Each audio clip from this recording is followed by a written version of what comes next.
이재명 대통령은 후보 시절 불황에 빠진 여수 산단을 집중 지원하겠다고 약속했는데요. 최근 여수 지역을 고용 위기 지역으로 지정하는 정부의 결정이 늦어지면서 지역사회에선 골든타임을 놓치는 게 아니냐는 우려가 커지고 있습니다. 최왕지 기자입니다.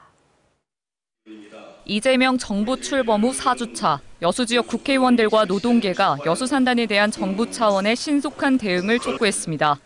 고용 위기 지역 지정과 관련해 지난달 현지 실사가 있었지만 노동부 장관의 공백 속에 결과는 늦어지고 있습니다. 여수의 위기는 단순한 경기 불황이 아닙니다. 산업 전환기에서 발생한 구조적인 고용 붕괴이며 국가가 책임져야 할 위기입니다. 최근 여수 산단 플랜트 업종에선 10명 중 6명 가까이 실직을 경험했거나 여전히 일자리를 찾지 못하고 있습니다.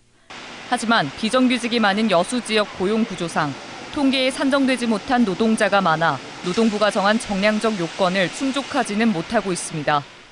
어떻게 지금의 정량 지표만 가지고 판단할 수 있겠냐. 전문가들도 그렇고 누구나 다 예측하고 있는 거 아니냐.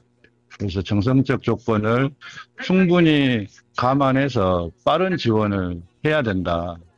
고용위기 지역 지정이 늦어지는 사이 여수 산단 지원 예산에 대한 우려도 커지고 있습니다. 전남도는 산업위기 선제 대응 지역을 위한 사업비로 총 3,707억 원을 기획했지만 정부 추경안에 반영된 예산은 37억 원에 불과합니다.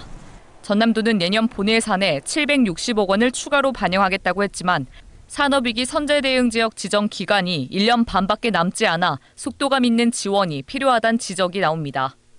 단기적인 위기 대응을 위해서 급한 사안에 대한 예산을 확보하는 걸로 하고요.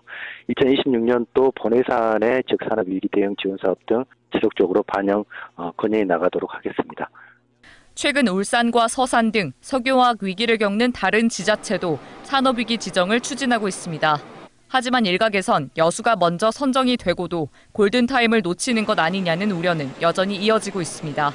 MBC 뉴스 최양지입니다. 언제 어디서나 내 손 안의 뉴스. 광주 MBC 뉴스 유튜브 구독으로 함께하세요.